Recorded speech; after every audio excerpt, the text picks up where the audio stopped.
Now put up a heading vapor pressure. Up to that point we have finished the completely the concentration terms, all the concentration terms, even Henry constant, Henry law with their applications. अभी जैसे हमने कहा था कि binary solutions हमारे syllabus में है, हम कभी सॉलिड प्लस सॉल्वेंट की बात करते हैं और कहा था solubility of solid in liquid and solubility of gas in liquid, ये दो solubility of gas in liquid हमने पूरा डिटेल में देखा। जाते जाते लास्ट मोमेंट में मैंने कहा था कि सॉल्यूशन वो चैप्टर है जिसमें हम that type of condition we will study with the help of which we can find the molecular weight of unknown substances.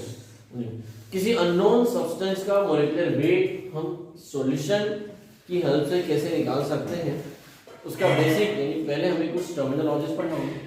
Vapour pressure पहली बार नहीं पढ़ रहे हो बोली में। The term vapor pressure, boiling point we have already studied in 11th class states of matter. हाँ हमने vapour pressure और बॉइलिंग पॉइंट का रिलेशन भी पढ़ा था एंड आई थिंक होपफुली आप सभी को भी याद होगा vapour pressure is inversely proportional to boiling point. And इतना भी उम्मीद कर सकता हूँ कि बॉइलिंग पॉइंट की कोई छोटी बचपन वाली डेफिनेशन यहाँ पे बोलेगा नहीं, बट वेपर प्रेशर किसी भी हर लिक्विड का अपना एक प्रेशर होता है, हर temperature every liquid have tendency to form a vapour. So vapour pressure को डिफाइन करना चलेंगे और प्योर सॉल्वेंट से लेके तो सॉल्यूशन फेज तक सारी कंडीशन तो कैसे डिफाइन करेंगे, इसकी डेफिनेशन क्या होगी, क्या डेफिनेशन होगी। अगर स्टैंडर्ड डेफिनेशन देखें तो मेरे सामने जो जनरली लेबोरेटरी लेवल पे अगर डेफिनेशन दी जाती है तो वो कुछ इस तरह से दी जाती है। यहां पर हमने एक लिक्विड ले लिया, हर लिक्विड में वेपर बनाने की टेंडेंसी होती है और 2 मीटर हमने पढ़े हैं, आप सबको याद हो, बैरोमीटर और मैनोमीटर। बैरोमीटर क्या करता है, the instrument which is used to measure the air pressure, atmospheric pressure. किसी भी लिक्विड का अगर वेपर प्रेशर मेजर करना हो तो जो इंस्ट्रूमेंट यूज किया जाता है उसे कहते हैं, दोनों सेम प्रिंसिपल पे काम करते हैं पर कुछ नहीं होगा। इसे हमने मैनोमीटर से कनेक्ट कर दिया, मैनोमीटर में होगा कुछ नहीं है, आपने एक ऐसा जार लिया, लिक्विड लिया, पूरा टोटली क्लोज्ड है, टेम्परेचर वेरी नहीं होना चाहिए और यहाँ पर क्या भरा हुआ है, मर्क्यूरी, लिक्विड मर्क्यूरी हमारा।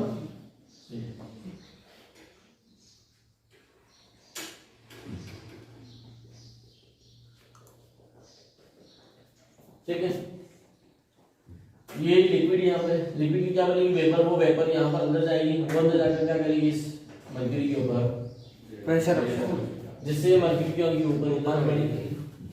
इसलिए हम एटमॉस्फेरिक प्रेशर के पीछे यूनिट क्या लगाते हैं, मिलीमीटर ऑफ मर्क्यूरी। क्यों, क्योंकि एटमॉस्फेयर जो प्रेशर लगा रही है उससे मर्क्यूरी कितनी ऊपर उठती है, यानी उसने कितनी डिस्टेंस ट्रेवल, वैसे ही यहाँ पे अलग अलग डिस्टेंस पे मीटर लगेंगे। तो हमें अगर इसका वेपर प्रेशर निकालना है तो मर्क्यूरी का कॉलम कितना ऊपर उठेगा, उससे क्या मिल जाएगा, इसका वेपर प्रेशर। क्योंकि जो प्रेशर वो मर्क्यूरी की सरफेस पर लगा रही है वही इसकी सरफेस पे भी लगेगी। ठीक है, हर टेम्परेचर क्या रखना पड़ेगा, कांस्टेंट।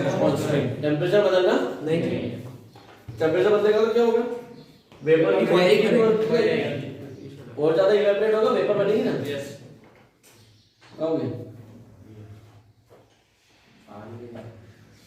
तो उसके लिए धीरे धीरे मूवमेंट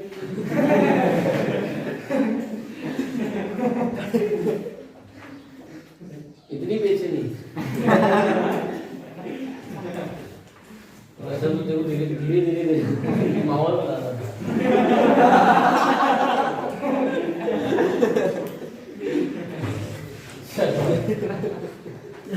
छेड़ो नहीं यार ना, फिर बोलेगी ना कहते नहीं ये अच्छा वाला रिदम कर रहा है। टेम्परेचर कांस्टेंट इसलिए रखना है कि if you vary the temperature then number of vapors will be very here and definitely vapor pressure will also be very. अगर आप मान लीजिए यहाँ पे वाटर है, मैं पानी का ही वेपर प्रेशर निकालना चाहता हूँ 25 डिग्री सेल्सियस, तो फिक्स द टेम्परेचर। अगर आपने ये वेरी कर दिया क्या होगा, 25 डिग्री सेल्सियस पे जैसे आपने लिक्विड को यहाँ रखा, एकदम से बहुत सारे वेपर नहीं होंगे, पहले धीरे धीरे वेपर्स बनना शुरू होगी। 10 मिनट 15 मिनट 20 मिनट बाद उसको जितनी वेपर बनना होगी बन जाएंगी, ठीक है। टेम्परेचर में कुछ देर बाद क्या होगा, कुछ वेपर लिक्विड में कन्वर्ट होगी, लिक्विड वेपर में और वेपर लिक्विड में क्या एस्टेब्लिश हो गया, इक्विलिब्रियम।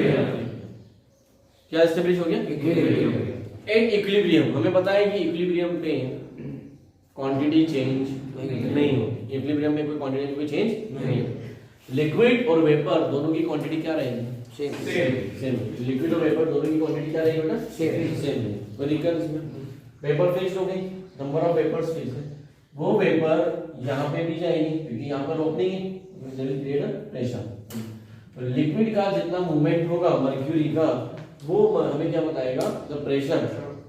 तो डिफाइन कैसे किया जाता है, standard the pressure applied by the vapour, pressure applied by the vapour on the surface at equilibrium is known, at equilibrium under a constant temperature is known as its vapor pressure। साधारण language में फटाफट आगे बढ़ो। The pressure applied by the vapor on its own surface is known as vapor pressure। अपनी ही surface पे जो pressure apply करती है वो क्या कहलाएगा, वेपर प्रेशर। लेकिन साथ में वर्ड क्या नहीं लगाया हमने, इक्विलिब्रियम। अच्छे से डिफाइन करना हो तो आपको इक्विलिब्रियम भी आना चाहिए मुझ में, because H2O liquid is in equilibrium with H2O gas. Yes, कोई भी लिक्विड हो सकता है, बोलिए में एनी लिक्विड, मान लीजिए X liquid is in equilibrium with X gas. तो इक्विलिब्रियम जब होता है कि ये वैल्यू चेंज नहीं हो, और हमेशा इक्विलिब्रियम क्या होना चाहिए, कांस्टेंट टेंपरेचर पे होना चाहिए।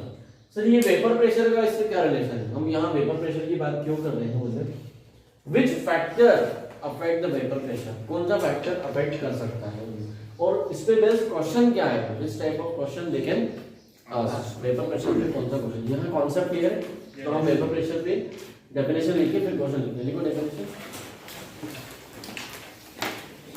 The pressure exerted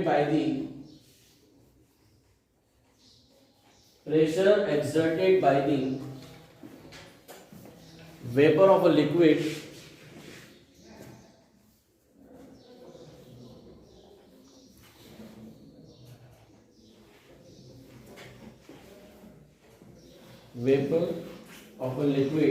in equilibrium condition under a constant temperature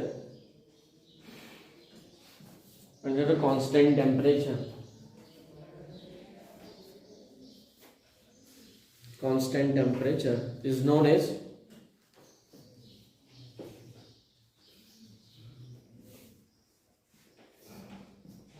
its vapor pressure, is known as its vapor pressure।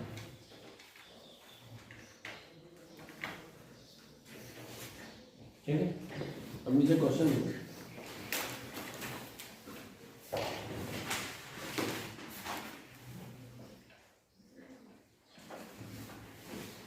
why vapor pressure of solution containing non-volatile solute, why the vapor pressure of solution containing non-volatile solute is always less than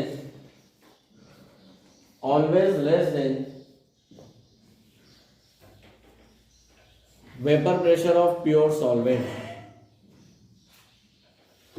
vapor pressure of pure solvent।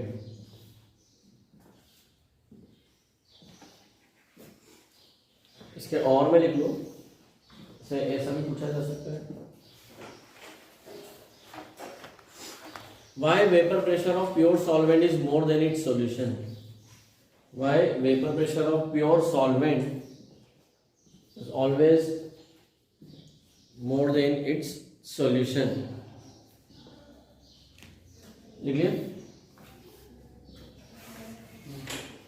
अभी समझते हैं इसको। यहाँ इस figure लिखने की जरूरत नहीं, आपको ध्यान होना चाहिए। जिसको नहीं पता हो वो साइड में लिख सकता है कि बैरोमीटर क्या होता है, बैरोमीटर क्या होता है, और ये सारा इसका बहुत सारे कॉम्पिटिटिव इससे रिलेशन यहाँ बट ये याद होना चाहिए कि इक्विलिब्रियम पे होता है। Anybody who can give me the answer, मुझे मेरे इस क्वेश्चन का आंसर किसी के माइंड में हो तो लेना चाहता हूँ।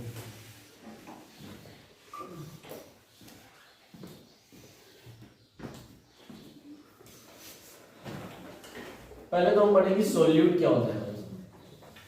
दो टाइप के सोल्यूट होते हैं, वोलाटाइल एंड नॉन वोलाटाइल, या मैं कहूँ तो सब्सटेंस। दो टाइप के सब्सटेंसेस हो सकते हैं, volatile substances and volatile means which can form vapour, which can form जिनकी वेपर बन सकती है। जो वेपर बना सकते हैं वो वोलाटाइल है, जो वेपर नहीं बना सकते वो non volatile, can not form vapour.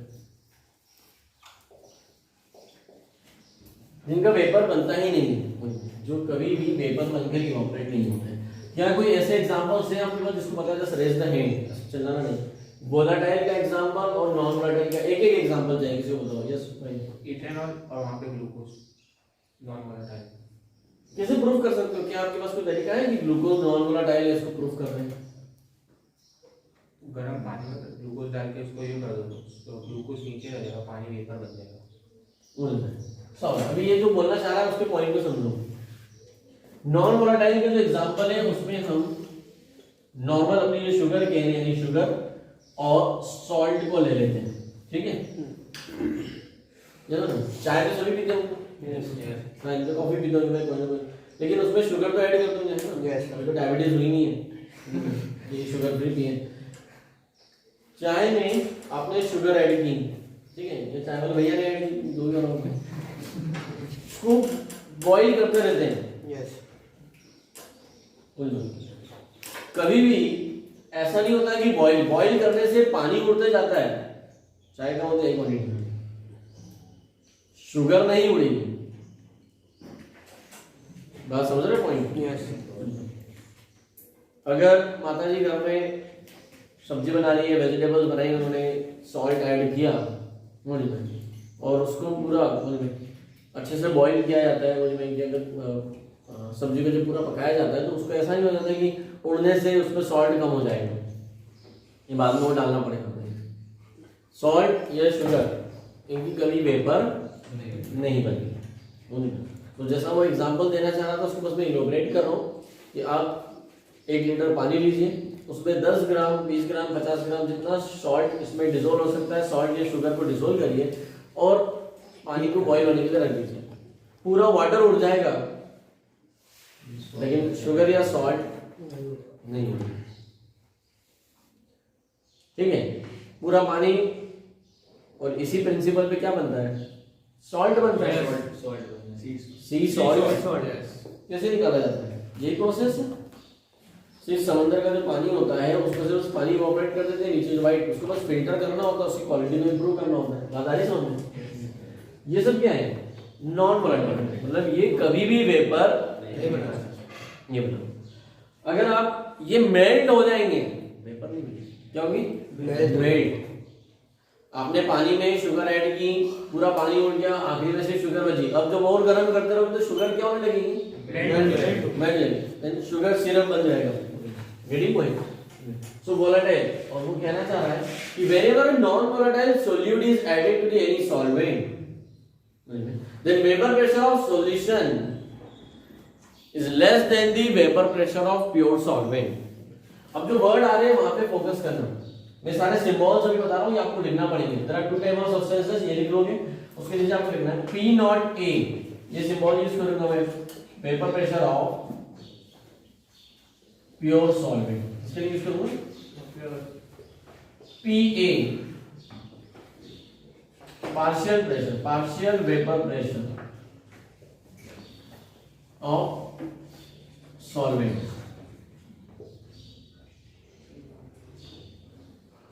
P not S is vapor pressure of solution. Vapor pressure of solution. P naught A, PA और PS इन सिंबल्स में ये है वेपर प्रेशर ऑफ सॉल्यूशन। कहना क्या चाह रहा है, तो प्रूफ करना चाह रहा है, बताना चाह रहा है कि prove that PS is always less than P naught A. PS is always less than P naught A. कैसे प्रूव करेंगे?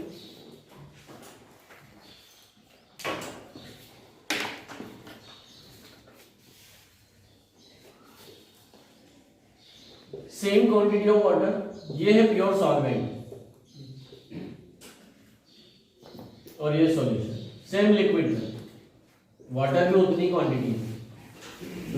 अब ये वो सब नहीं लगा रहा है ना, इतना टाइम वेस्ट नहीं करेंगे कि मैनोमीटर लगाया और ये सब तो टाइम पास करने वाली बात है।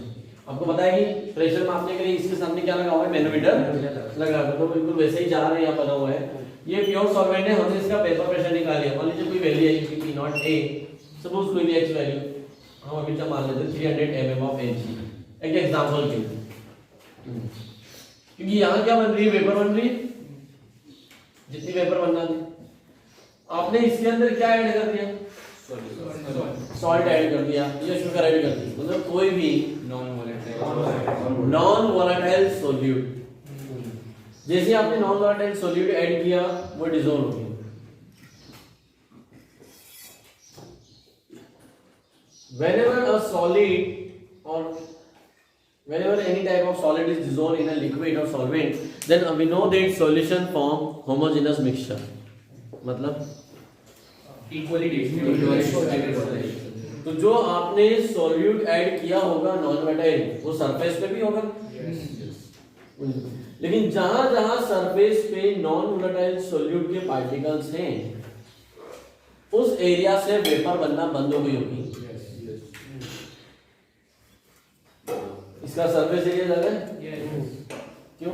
क्योंकि जहां पर शुगर या सॉल्ट का पार्टिकल होगा वहां से वेपर बनेगी नहीं। अभी कहां बन रही है, यहां से, यहां से, यहां से, यहां से, यहां से और यहां से। यहां हर पॉइंट से क्या बन सकती है, हर पॉइंट से वेपर बन सकती है, हर पॉइंट पे वेपर कंडेंस हो सकती है। लेकिन यहां जहां जहां पर मुझे मिल तो सरफेस का, लिक्विड की सरफेस का वो एरिया जिसे सॉल्यूट ने ऑक्यूपाई कर लिया, वहां से वेपर बनना बंद हो गया। तो नंबर ऑफ वेपर कम बनेगी,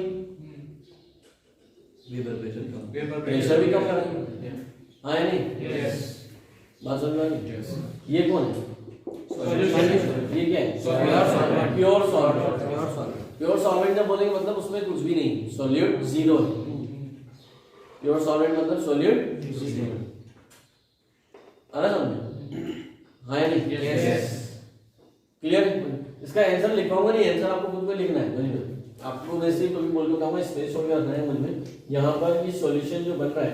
बट ध्यान से देखो, मैं इसे कह रहा हूँ कि अब जो प्रेशर है उसे कह रहा हूँ PS, मतलब pressure of solution, pressure of solution. Yes, but solution का तो कोई प्रेशर ही नहीं है, क्योंकि ये जो वेपर ये किसकी है, सॉल्वेंट की, सॉल्वेंट की ही तो है। Yes, this is the pressure of solvent. पर ये भी प्रेशर ऑफ सॉल्वेंट, ये भी प्रेशर ऑफ सॉल्वेंट, दोनों कंफ्यूजन हो गया ना। This is the vapour pressure of pure solvent, इसको मैं और क्या बोल सकता हूं, vapour pressure of solvent in solution.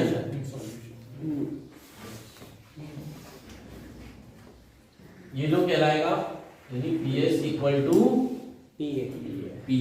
PS और PA दोनों इक्वल एक ही है। कब? जब आपका सोल्यूट नॉन वोलेटाइल हो तब।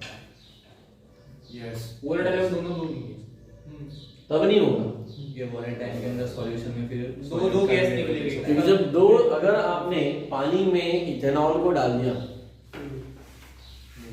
ठीक है, ये थोड़ा सा अपराध है, पानी में उसको डालना, समझ रहे हो? इथेनॉल में पानी डाला समझ आता है, तभी समझो भाई, है ना? टॉपिक समझ बैठो।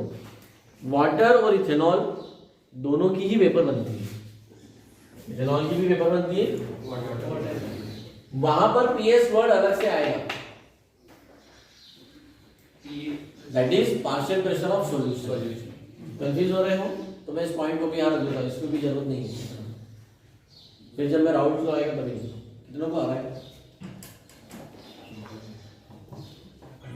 मेरा सेंटेंस को ध्यान से समझना, अगर एग्री हो तो आगे बढ़ेंगे बोलने में। Solvent containing non-volatile solute. In this condition, the partial pressure of solution is equal to the partial pressure of solvent in solution.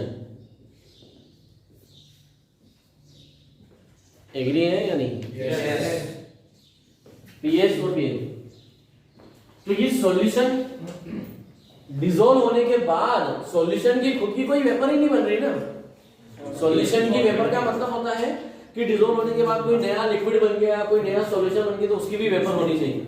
लेकिन डिसॉल्व होने के बाद जो वेपर बन रही है वो तो सॉल्वेंट की ही बन रही है, सॉल्यूशन की तो कोई वेपर है ही नहीं। किसकी बन रही? लेकिन अब नंबर ऑफ वेपर्स क्या हो गई है? कम हो गई। ठीक है, तो व्हेनेवर एनी सॉल्यूशन, ठीक है, whenever a solution containing a non-volatile solute, then it is condition the partial pressure of solution is equal to the partial pressure of solution, can we say that is equal to the partial vapor pressure of solvent, PS equal to PS और PA एक ही कारण। वो partial pressure तो बोलते हैं, partial का मतलब क्योंकि जो उसका मैक्सिमम था उसका कम है ना, मैक्सिमम कितना है? कितना पहले ज्यादा वेपर बनती थी, अब उससे क्या हो रही, थोड़ी कम बन रही है, पार्शियल हुआ ना। क्या हुआ? बात समझ में आ रही है? तभी तो क्वेश्चन लिखा, उसका आंसर कैसे लिखेंगे वो सिर्फ सुनना है ना, लिखना आपको मन से है। बोलिए क्वेश्चन एक बार रिपीट करो। Why vapor pressure of solution containing non-volatile solute is always less than vapor pressure of pure solvent? बोलिए आंसर समझ लो, सुन लो, आराम से सुनना है। The partial pressure of solution containing non-volatile solute is less than vapor pressure of pure solvent because we know that a non-volatile solute occupies the surface of solvent. Some of the particles of non-volatile solute occupies the surface of solvent. Due to this, from that part only, tendency to form vapors decreases, and as a result of this, vapor pressure of solution decreases. It means less than pure solvent.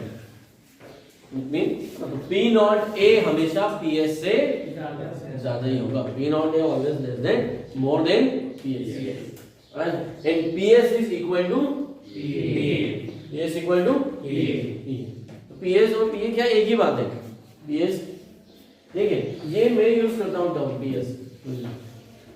आप अगर सिर्फ NCERT की बात करेंगे तो वो लोग सिर्फ पीए वर्ड का इस्तेमाल करते हैं और एक सेंटेंस में खत्म कर देते हैं कि पीए और पीएस एक ही है, कुछ और अलग नहीं। ठीक है, आपको लिखना क्या है?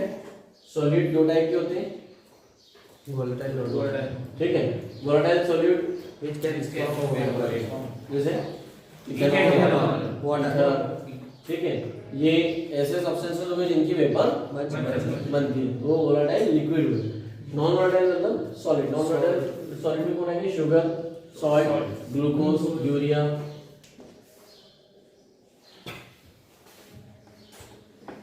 इनकी वेपर नहीं बनती है। ये तीन सिंबल ध्यान रखना है और उस क्वेश्चन का आंसर लिखना है। आंसर घर पे लिखोगे, इतना नोट कर लेंगे।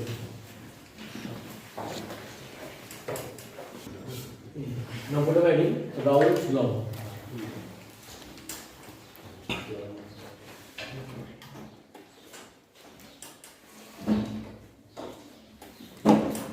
Raoult's law, अभी ये अचानक से Raoult's law है।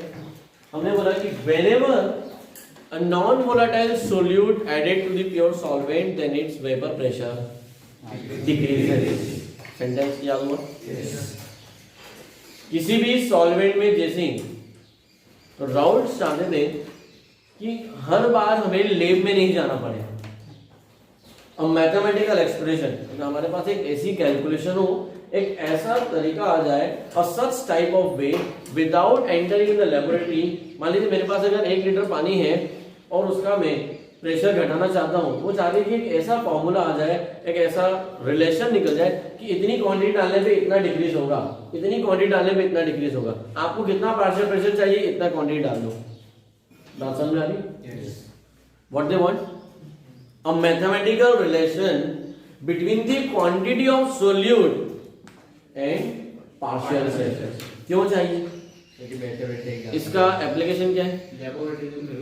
हमें न बार बार मैनोमीटर की आवश्यकता है, न लैब में जाना है मुझ में, हम बिना लेबोरेटरी में गए इस मैथमेटिकल फॉर्मूले से काम कर सकते हैं। इसका इंडस्ट्रियल एप्लीकेशन क्या होगा? इंडस्ट्री वालों को ये पता चलेगा कि प्रेशर हमें कितना चाहिए, कितने प्रेशर के लिए कितनी क्वांटिटी ऐड करना होगी। ठीक है, वहाँ बल्क क्वांटिटी में वर्क होता है। जब बल्क, मान लीजिए उनके पास अगर 500 लीटर वाटर का टैंक है, तो उस 500 लीटर में उन्हें कितना शुगर या कितना सॉल्ट या कितना दूसरा केमिकल डालना है कि इसका प्रेशर इतना डिक्रीज हो जाएगा। हम उसका प्रेशर क्या करना चाह रहे हैं? डिक्रीज करना चाह रहे हैं। ठीक है, उस सॉल्यूशन को बनाने के लिए। आई बात समझ? तो ये सारे जो कैलकुलेशन है उन्होंने कैसे रिलेशन निकाला होगा। अब आप खुद ही सोचना शुरू करिए। 1 लीटर वाटर है, उसमें मैंने 1 स्पून शुगर डाली, फिर और स्पून। मैं जैसे जैसे शुगर की क्वांटिटी बढ़ाते जाऊंगा। अब एक ग्लास से इमेजिन करो। ठीक है भाई, छोटा सा अपन एक ग्लास समझ लेंगे, ये बीकर है कुछ भी, इसमें इतना पानी भरा हुआ है। जब आपने 1 स्पून शुगर डाली वो डिसॉल्व होगी, दूसरा स्पून डाला वो डिसॉल्व हो गया, तीसरा स्पून इसमें यहाँ पे साइड हो गया, फिर 4th स्पून डाला वो भी साइड हो गया, 5th स्पून डाला 6th। अब डालते जाओगे एक टाइम क्या आएगा? डिसॉल्व वाटर डालते जाओ शुगर क्या होता जाएगा? ये पूरा शुगर से भर जाएगा। जब ये पूरा शुगर से भर जाएगा तब क्या कोई वेपर बन रही होगी? नो। कुछ बात समझ आ रही है? जैसे जैसे शुगर ऐड करते जा रहा हूँ, ऐड करते जा रहा हूँ, एक टाइम ऐसा आ गया कि सोल्यूट सॉल्वेंट से बहुत ज्यादा हो गया। अरे तब तो वेपर प्रेशर 0 ही हो गया। सॉल्वेंट बचा ही नहीं। यस और नो? सॉल्वेंट बचा ही नहीं। मतलब इट शोज दैट कि वेपर प्रेशर डिक्रीज होते जा रहा है। बट 1 शुगर ऐड करने से, 1 स्पून शुगर ऐड करने से कितना डिक्रीज हुआ? 2 स्पून शुगर ऐड करने से कितना डिक्रीज हुआ? जैसे जैसे सॉल्यूशन में सोल्यूट की क्वांटिटी बढ़ते जाती है, तो मेरी लैंग्वेज को ध्यान से समझना। XA का मतलब होता है mole fraction of solvent, XB का मतलब होता है मोल फ्रैक्शन ऑफ सॉल्वेंट। जैसे जैसे आप प्योर वाटर में शुगर ऐड करते जा रहे हो, XA डिक्रीज होते जा रहा है।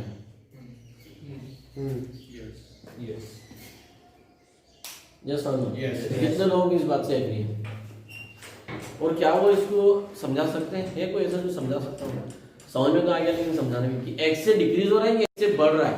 X भी बढ़ रहा है, X से तो उतना ही रहेगा ना, X A उतना ही रहेगा, X A उतना ही रहेगा, X भी बढ़ेगा। इसीलिए तूने मैथ्स नहीं लिया। तब वो सॉल्यूशन का मोल बढ़ेगा तो वो कम ही होगा ना, क्योंकि XA प्लस XB की वैल्यू क्या होती है? 1। अभी जरा ध्यान से समझना। मैं टेबल बना रहा हूं, बैठो। प्योर वाटर, जब प्योर वाटर है, शुगर इतनी सी भी नहीं डाली है, तब XB की वैल्यू क्या है? 0। और XA की क्या है? 1। बनाया? यस। चलो, आपने थोड़ी सी शुगर ऐड कर दी, थोड़ी सी ऐड करी। यस। कुछ ही मान लो हमने 0.1 ऐड किया। हां, अब इसको 0.9 लिखना पड़ेगा। आया समझ? यस। और शुगर ऐड करी 0.8 और शुगर ऐड करते जा रहे हैं 0.7 और ऐड कर रहे हैं। भाषा समझ में आ रही है? क्योंकि ये तो परसेंटेज है ना। तो बात समझ में आ रहा है?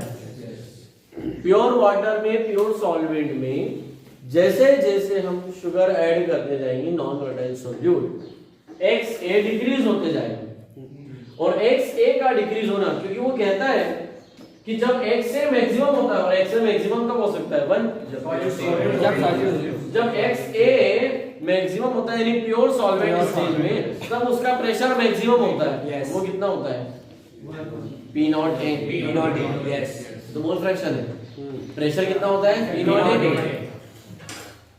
ठीक है, क्योंकि P0A क्या है? Vapour pressure of solvent. जैसे जैसे शुगर ऐड करते जा रहे हैं ये क्या हो रहा है? डिक्रीज हो रहा है। ये क्या हो रहा है? डिक्रीज हो रहा है। ये भी डिक्रीज हो रहा है। दोनों डिक्रीज हो रहे हैं, मतलब दोनों एक दूसरे के डायरेक्टली प्रोपोर्शनल है। हाँ या नहीं? यस। तो बात समझ में आ रही? लेकिन ये थोड़ा सा भी अगर डिक्रीज होगा तो फिर वो पी नॉट ए नहीं रह जाएगा, वो क्या बन जाएगा? पी ए बन जाएगा। अब जब आप शुगर ऐड करते जा रहे हो तो ये डिक्रीज हो रहा है, ये दो कांस्टेंट है ना। ये क्या है? प्योर स्टेट में कांस्टेंट होता है, जो वेरी होता है वो ये होता है। इसलिए मैंने डायरेक्ट स्टेटमेंट ही लिखा है, पहले आपको बता दिया कि क्या। अब खुद ही आपको स्टेटमेंट राउल्स का हमेशा याद रहेगा। According to Raoult's law, for a solution containing non volatile solute, the partial vapour pressure of solvent in solution is directly proportional to the mole fraction of solvent in solution. रटना पड़ेगा। PA is directly proportional to XA। अगर ऐसा लिखकर आ गया तो कोई number भी देगा। This is not Raoult's law। आपको पूरा क्योंकि हम Raoult's law किसके लिए पढ़ रहे हैं? Raoult's law for a solution containing non-volatile solution. This is partial vapor pressure of solvent in solution. जब वो सॉल्यूशन बन चुका है तब, अगर वो सॉल्यूशन नहीं बना तो ये होता ही नहीं है, यही होता है ना पार्शियल वेपर। तो x से क्या है? Mole fraction of solvent in solution है नहीं? बताइए ना। Partial vapor pressure of solvent in solution is directly proportional to mole fraction of solvent in solution. Clear? Statement clear? Proportionality का साइन लगाएंगे तो क्या है? Constant। यहाँ जो constant आ रहा है P नॉट ए लेंगे। क्यों? क्योंकि कितना डिक्रीज होगा वो इसके रिस्पेक्ट में होगा ना। इसका x%, इसका y%, ये परसेंटेज है, फ्रैक्शन 0.1 फ्रैक्शन, 0.2 फ्रैक्शन, x से जितना बचा होगा। अगर x की वैल्यू 1 रख दो ये दोनों इक्वल आ जाएगा। क्यों? प्योर बात समझ में आ रही है? जैसे ही मैं x की वैल्यू 1 रखता हूं तो PA = P नॉट A, वो आपको समझ में आता है। वैसे ही हमें समझ में आना चाहिए कि अगर x से 0.1 हो गया या x से 0.9 है, 0.8 है तो P नॉट A का 0.9, P नॉट A का मतलब परसेंटेज हुआ ना। टोटल वेपर प्रेशर का, टोटल मतलब ओरिजिनल का इतना परसेंट या इतना फ्रैक्शन डिक्रीज हो गया, यानी so PA = P naught A dot. This is known as a mathematical expression of Raoult's law for solution containing non-volatile solvent। इसके हेल्प से आप क्या निकाल सकते हो? इजीली निकाल सकते हो। अब आप खुद ही बैठे बैठे क्वेश्चन कर सकते हो। वाटर का मैक्सिमम प्रेशर, वाटर का जो प्योर प्रेशर होता है वाटर का वो होता है 760। कितना होता है? 760। ध्यान से समझ, अभी सुनो भाई, लिखो भी। This is P naught A। किसकी? वाटर। मैंने वाटर में शुगर ऐड की। क्या ऐड किया?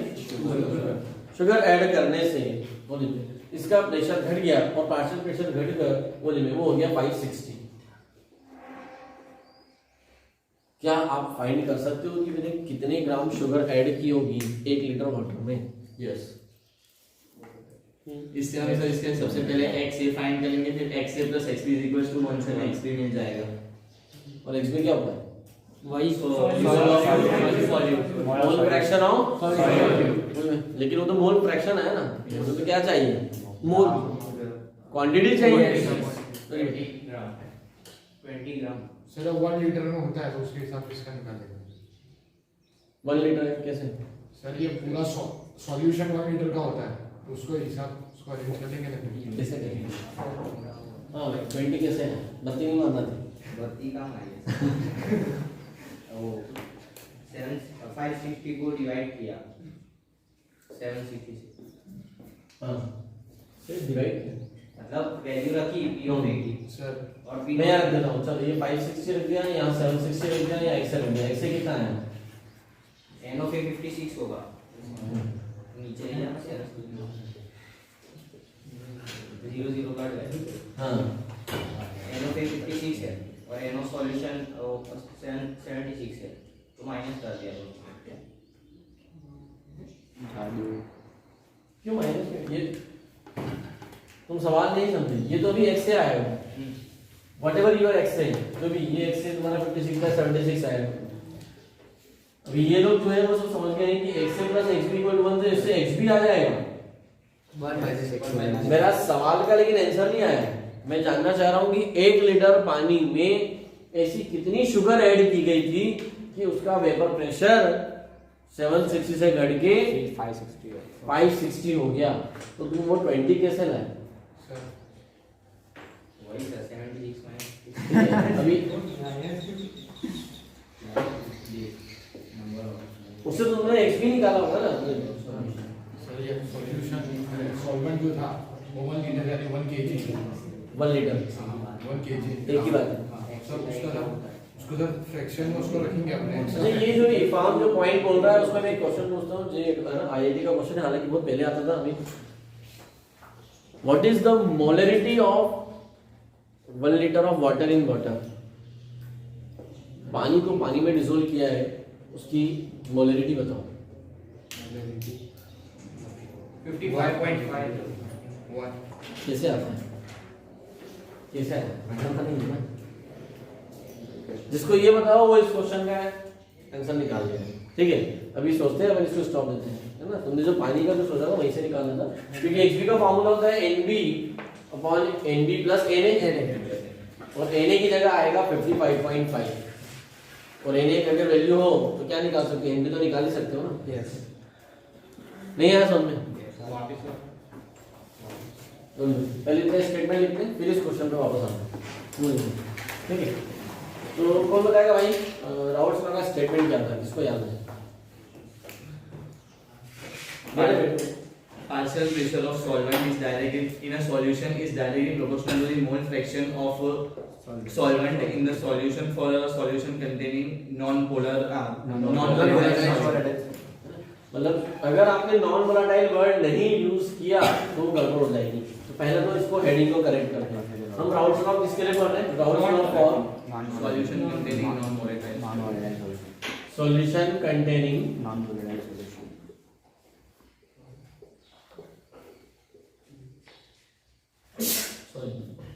Volatile solute. ये non volatile solute heading Raoult's law for, Raoult's law दो राउल्स लॉ पढ़ेंगे, Raoult's law for liquid in liquid and Raoult's law for solid in liquid. So Raoult's law for solution containing non volatile solute, उसका statement लिख लो फटाफट, जल्दी जल्दी। For a solution containing non volatile solute, for a solution containing non-volatile solute,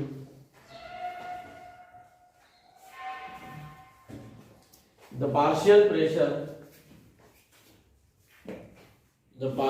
pressure of solvent in solution phase, partial pressure of solvent in solution phase is directly proportional to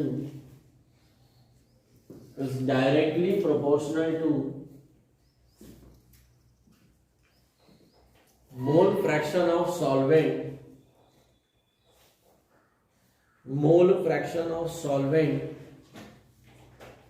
in solution. This is statement. इसके नीचे heading डालो, mathematical expression of Raoult's law, mathematical expression of Raoult's law. Heading डालो mathematical expression लिख के फिर लिखो PA is directly proportional to x से, then PA equal to P naught A dot x से, और इसको ब्रैकेट में बंद कर देना और यहाँ पे मेंशन कर देना हियर, तो आपको पता ही है आप कर लोगे PA क्या है। Here PA is partial pressure of solvent in solution phase, P naught A partial pressure of pure solvent, and x A mole fraction of solvent containing non-volatile। ठीक है, तो यहाँ पे क्या लेगा मैथमेटिकल एक थोड़ा सा क्वेश्चन का प्रैक्टिस करते हैं। पहले मोलरिटी वाला question, find out the molarity of water, find out the molarity of 1 liter of water in water. Find out the molarity of 1 liter of solution of water in water. पानी को पानी में dissolve किया है कितना 1 litre, तो उसकी molarity find out करनी है. कई बार डायरेक्ट क्वेश्चन आ जाता है कि what is the molarity of water की तो मोलरिटी. अभी समटाइम टीचर्स याद करा देते हैं, इसको रटवा देते हैं ना, ये रट लो, जैसे रट लो कि इसका आंसर है 55.5. ये तो आया कैसे है आपको जानना. मोलरिटी क्या होती है? Number of number of moles upon volume. ठीक है, मैंने क्या बोला कि find out the molarity of water. मैंने यहाँ 1 लीटर क्यों बोला है? आपको 1 लीटर से समझ में आएगा कि 1 लीटर मतलब कितना 1000 ग्राम, मतलब 1 किलोग्राम. ठीक है. सो एनबी आप कैसे निकालोगे? एनबी इक्वल टू होता है WB upon MB. Given weight पानी कितना दिया है? और मोरल वॉल्यूम कितना 1 लीटर ही है ना. 1 लीटर. यस 1000 बाय 18 करो, आंसर आ जाएगा 55.5. आएगा समझ? यस. कॉन्सेप्ट समझ में आया? यस. 1 लीटर पानी है, मतलब 1 लीटर, और पानी की डेंसिटी कितनी होती है? 1 ग्राम पर सेंटीमीटर क्यूब, यानी 1 ग्राम पर ML. So 1 litre water means 1000 gram.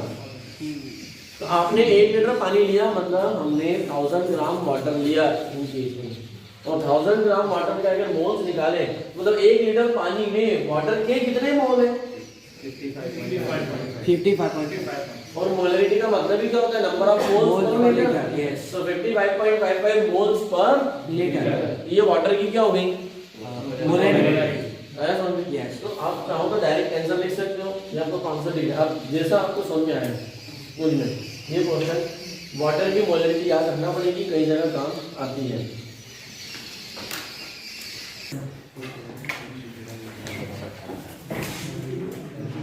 Find out the matrix question है ना, इसका एक question matrix.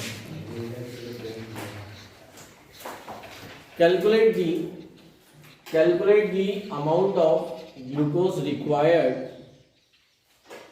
Calculate the amount of glucose required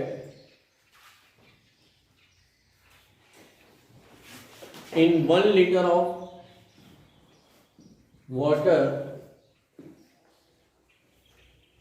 In 1 liter of water to decrease its partial pressure. To decrease its partial pressure up to 560 mm of Hg. Up to 560 mm of Hg.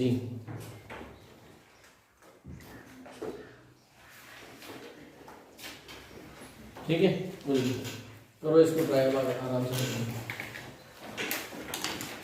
हम इसको neglect कर देंगे, जितना भी होगा ना, ये पूरा एनबी एक्सबी की वैल्यू आपके पास आ गई थी, NB upon N plus NB. NB is very very less, क्योंकि एन कितना है 55.55, so high as compare to. हमें दिख रहा है ना कि एक्सबी बहुत कम है. एनबी क्या होगा? मोल्स, वहां पे मोल आया समझ. ये कैलकुलेशन है, यहां से आपको सॉल्व करना है. स्प्लिट एप्लीकेशन सीखना था. This is what application of the Raoult's law. ये राउल्ट्स लॉ से हमें क्वांटिटी निकाल सकते हैं कि अगर इतना मैक्सिमम प्रेशर है तो यहां से यहां डिक्रीज करने के लिए मुझे सॉल्यूट की कितनी क्वांटिटी डिसॉल्व करना पड़ेगी. या किसी सॉल्यूट में अगर आपको डिसॉल्व डायरेक्ट दे रखा है तो आप क्या निकाल सकते हो? पार्शियल वेपर प्रेशर निकाल सकते हो. यस और नो? अगर मैं बोलूं कि मेरे पास सपोज मान के चलिए जैसे बोला है कि सेमी मोलर ग्लूकोज सॉल्यूशन, मेरे पास सेमी मोलर ग्लूकोज सॉल्यूशन है. Find out the partial pressure of water. कभी निकल सकते हैं कि नहीं निकल सकते? लिख लो भाई, ये क्वेश्चन में लिख लो. अब ये घर से करके लाना, मैं हिंट दे के छोड़ दूंगा. Find out the partial pressure of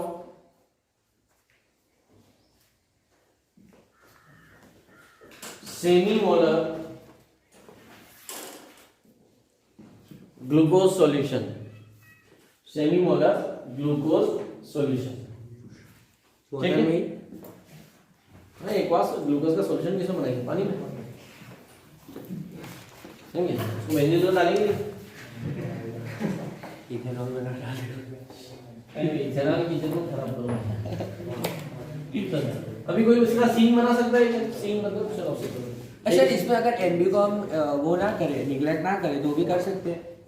typical हो जाएगा, लेंथी प्रोसेस बन जाएगा। क्वाड्रेटिक का सर क्वाड्रेटिक की जरूरत नहीं पड़ेगी। सर देखो, आप उसको बाइफरकेट करके लिखो, पूरी इक्वेशन एक बन जाती है फिर टाइम मतलब लेकिन बहुत लंबा प्रोसेस हो जाएगा। हाँ इक्वेशन ही बनाना है। बोलिए सर नेवर दे रहा है, इक्वेशन इक्वेशन क्या है? चलो कैसे करोगे भाई, इस क्वेश्चन को बताओ। निकालना क्या है, सेमी मोलर ग्लूकोज ये निकालना है। हां, P P not A water का कितना होता है, 760। ये तो बताइए। यस, ठीक है, फॉर्मूला हमें पता है कि P equal to P not A dot X A. क्या नहीं है, x8 x से नहीं, नहीं किया, कैसे करोगे? सेमी मोलर देना, सेमी मोलर डिवाइडेड बाय उसका मास ग्लूकोज का। सेमी मोलर हम सॉल्यूशन कितना मान ले, 1 लीटर। 1 लीटर। जब आप 1 लीटर मानोगे, नहीं समझ, तो अभी आप देखो मोलरिटी दी है कितनी दी है, सेम यानी 1/2 मोलरिटी हमें 1/2 यानी 1/2 moles in 1 litre of solution, yes, in 1 litre of solution. कुछ बात समझ में आ रही है? मोलरिटी का मतलब होता है number of moles of solute in 1 litre of solution. और जब पानी 1 लीटर होता है तो पानी के मोल्स कितने होते हैं? 55.5। मतलब इनडायरेक्टली मैं बोलूं तो उन्होंने Nb दे दिया है, Nb equal to 1/2 and Na equal to 55.5। अरे कोई बात आएगा यस, इधर से x भी निकालेंगे और x भी से वो x से निकल जाएगा। जरूरत ही नहीं है एक्स भी नहीं करना, डायरेक्ट कैसे x से निकल x से में Nb upon Na upon N कैसे कैसे करते हैं? 0.5 डिवाइडेड बाय 180। नहीं है समझ? यस, यहाँ पे Pa निकालना है ना, Pa इक्वल टू 760 ब्रैकेट में लिख दो 55.55 डिवाइडेड बाय 55.55 प्लस 1/2। 0.5। अरे बात समझ में आ रही है? यस, बस ये सॉल्व करना है और आंसर आ जाएगा। अब इतना कैलकुलेशन से इतना मतलब नहीं है जितना कॉन्सेप्ट है। लैंग्वेज को देखो, न्यूमेरिकल में उसी को पढ़ना है, ठीक है, जिसका मोल अच्छा है, जिसका मोल कॉन्सेप्ट पे पकड़ है, जो लॉजिक लगा पा रहा है वही लो। अदरवाइज अपनी थ्योरी से पूछ लो भाई, पहले थ्योरी को स्ट्रॉन्ग कर लो, उसके बाद ही क्वेश्चन पे बोलना। मुझे कॉन्सेप्ट सॉल्यूशन रटना नहीं है, ठीक है। ये भी एक एप्लीकेशन हुआ, 2 एप्लीकेशन हो सकते थे। क्या करा यहाँ पे उन्होंने, क्वांटिटी दे दी इनडायरेक्टली। अब कभी कभी लड्डू जैसा क्वेश्चन आता है, लड्डू मतलब डायरेक्ट सब कुछ दिया हुआ होता है, आपको बस वैल्यू पुट करना होती है और आंसर निकालना होता है। तो ऐसे क्वेश्चन जब आएंगे तो वो तो आप कर ही लोगे, उसको करेंगे। जो ट्विस्टेड लैंग्वेज के थे वो दोनों मैंने आपको बता दिए। बात आई बेटा समझ में? यस। तो इसके आगे का सॉल्व करना है, आंसर निकाल के रखना है, वो अपने हिसाब से सॉल्व कर लोगे।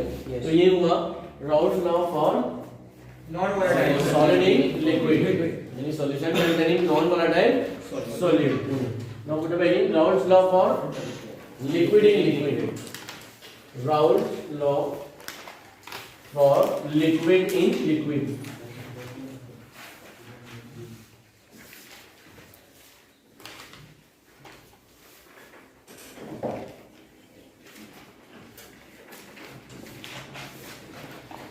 Raoult's law for liquid in liquid.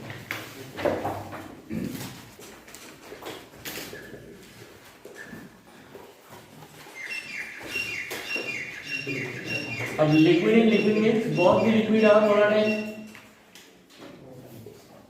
तो अभी यहाँ थोड़े से सिंबल्स, और आपको इसे पढ़ने के लिए Dalton's law of partial pressure याद होना चाहिए। According to Dalton's law, the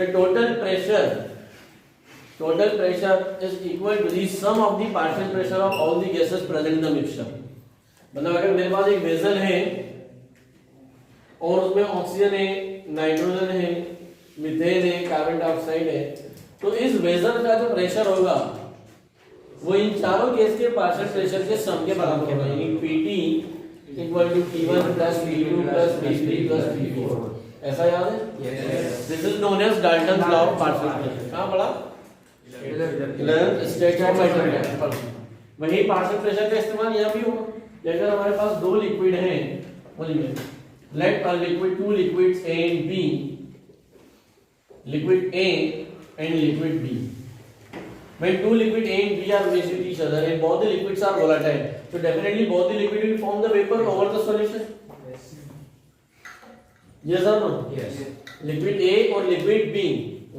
अब सीन को क्लियर करो, समझना ना, पहले समझ लो, पिक्चर अपने माइंड में क्लियर करो। ये प्योर लिक्विड A है और ये है प्योर लिक्विड B। जब सिर्फ प्योर लिक्विड A है तो ऊपर सिर्फ A की वेपर है। यस जब प्योर लिक्विड B है, प्योर B की वेपर है। जैसे आपने दोनों को मिक्स किया,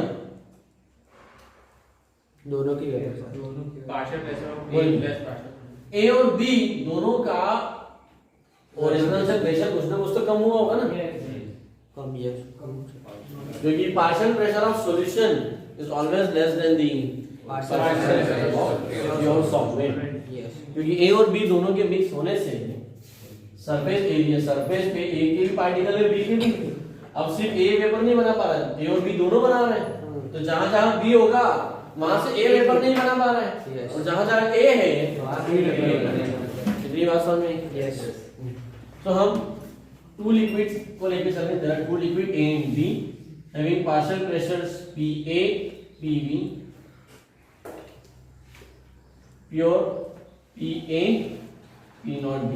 P naught A vapor pressure of pure liquid A, P naught B vapor pressure of pure liquid B। So PA PB P naught A और PT क्या है? अब यहाँ जो सरफेस पे जो प्रेशर लग रहा है वो A और B दोनों की वजह से लग रहा है। आई क्या बात समझ में? यस तो लिखो when two liquid A and B are mixed, when two volatile liquids A and B are mixed with each other, when two volatile liquid A and B are mixed with each other,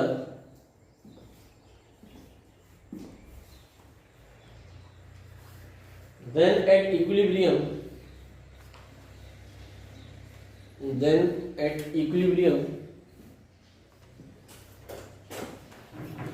the total partial pressure of liquid A and B, the total partial pressure of liquid A and B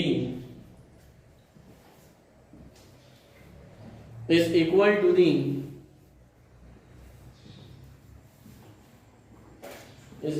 the sum of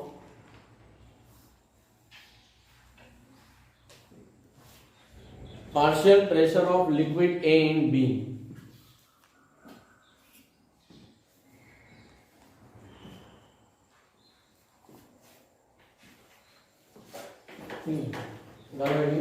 mathematical expression of liquid in liquid. Mathematically कैसे express करेंगे उसे? PT equal to PA plus P plus PB। But PA क्या होता है? P naught A into X है। X P naught B plus X। अभी पढ़ के आया ना formula, P not into X है, P not B X x भी आ रहा है। हो गया? किसी भी एक को मतलब मैं XB को कैसे लिख सकता हूँ? 1 minus P naught A into XA plus P not B bracket में 1 माइनस XA ऐसा लिख सकता हूँ? यस अगर मैंने इस तरह से लिख दिया उसको मैं सॉल्व करूँ तो मुझे इक्वेशन कैसी मिलेगी? P naught A dot XA plus ये सॉल्व किया P not B minus P not B dot XA arrange करके लिख दूँ, P नॉट B को आगे ले लूँ, P not B plus P not, यहाँ पे x से दिख रहा है, x से मेरा कॉमन हो गया ब्रैकेट में PA plus P naught A minus P not B।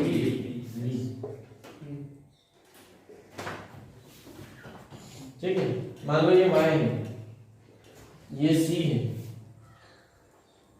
ये y c, plus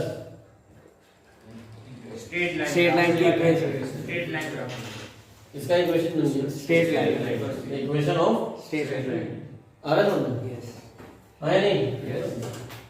so y equal to mx plus c is equation of straight line. ये स्ट्रेट लाइन यानी ग्राफ किसके बीच में, ये हमारा c हो गया, मतलब इंटरसेक्ट। Intersect.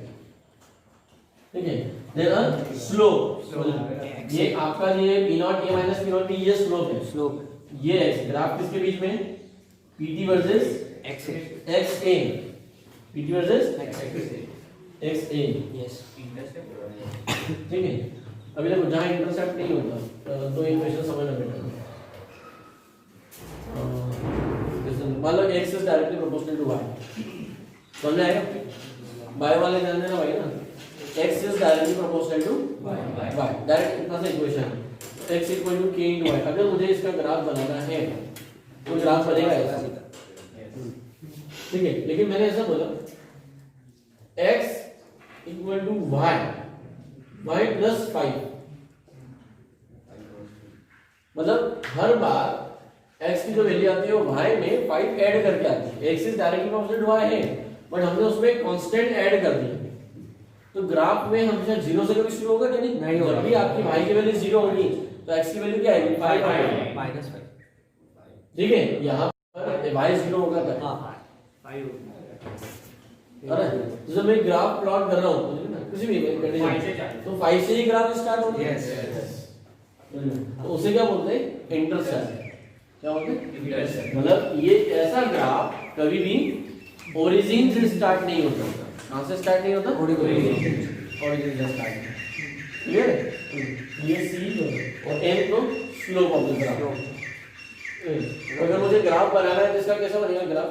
स्ट्रेट है। तो ग्राफिकल रिप्रेजेंटेशन देते हैं, लेकिन पहले बट इस इक्वेशन का इंपॉर्टेंस समझने की कोशिश करो। The total pressure over the solution is dependent only on mole fraction of only one component, या तो XA आएगा या फिर XB आएगा, तो दोनों के ऊपर डिपेंडेंट नहीं है। और ये तीनों डेटा तो क्या है? ये तो फिक्स ही होते हैं हर लिक्विड के। जैसे वाटर का P0 की वैल्यू फिक्स है 760, ऐसे हर लिक्विड की ये वैल्यू क्या होती है? फिक्स होती है। कोई भी दो लिक्विड मिक्स करोगे तो आपको इनकी ये वैल्यू पहले से पता होगी, ये डेटा में दिया होता है। अरे तो बहुत इजी हो गया ना हमारे पीटी और एक्सएल को क्या करना, निकालना।